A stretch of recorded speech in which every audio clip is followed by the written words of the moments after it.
Tanisha Tachu, and I am back with another video. And today's video is going to be about Donald Trump's 48-hour warning. So Donald Trump is supposed to be sending an ICE tactical team to Chicago, and they're going to be having many tanks. They are going to be performing raids, going into people's houses, into people's jobs. And I've also seen a lot of protests as well, and they are very violent. I was very sad to see all the women that were getting roughed up and everything. And I also see a lot of graffiti, people saying fuck ICE and fuck Gaza, and all I could think about is who is Gaza? But anyway, either way it goes, I am certainly not involving myself in it. Not because it has nothing to do with my community, but simply because a few weeks ago, I had an extremely racist encounter with the Latina girl at Portillo's on Taylor Street. For my Chicago people, you guys know what Taylor Street is. I paid for the food, and this receipt quickly prints out, and this lady snatches the receipt from my daughter because she was just looking at it, she just touching it, and she snatched it from her. And before I could retaliate, something told me to look behind me, and there were a lot of police officers sitting down eating. So I'm like, okay, if I have this court date coming up, if I do something else, I'm fucked up. So I take Desi to the side and I asked her what that lady just did. That was rude, wasn't it? And she said, yeah, Mom, I was just looking at it. So I'm like, okay. I talked to her manager and I told her I did not appreciate what she did and she better watch it. And I think the manager got the message, but I don't think the Latina girl did.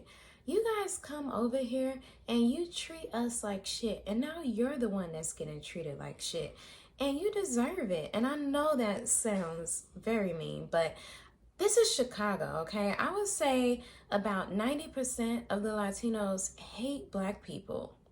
And it's really hard for me to have sympathy for a group who has contempt for mine, especially when you're coming all the way from your homeland to come over here just to practice anti-Black racism.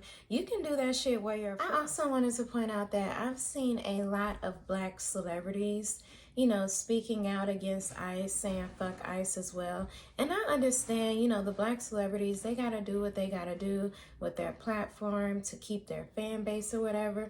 But for the everyday Black person, if you're even thinking about going out to the protests and risking getting yourself hurt, before you fight for someone else's rights, realize that you yourself barely even have rights, and those people would probably never do the same for you. I hear a lot of Latinos saying, oh, we marched with Black Lives Matter and stuff. No one gives a fuck about that. We care about the anti-Black racism that we receive from your group on a daily basis. And this is exactly why we are not involving ourselves in any of the protests. We're not getting our ass whooped for you guys. I mean, at least I'm not, or any other smart Black person isn't. But yeah, that's pretty much all I have to say about that. For the ones who do have your shit together, congratulations. But if you come over here and you don't have your shit together, you don't got your papers together, what do you want us to do? Nobody helps Black people when we don't have our shit together. So yeah, I just want to thank you guys so much for watching. Don't forget to like, comment, and subscribe. And I will see you guys in my next video. Peace, love, and Black power. Bye.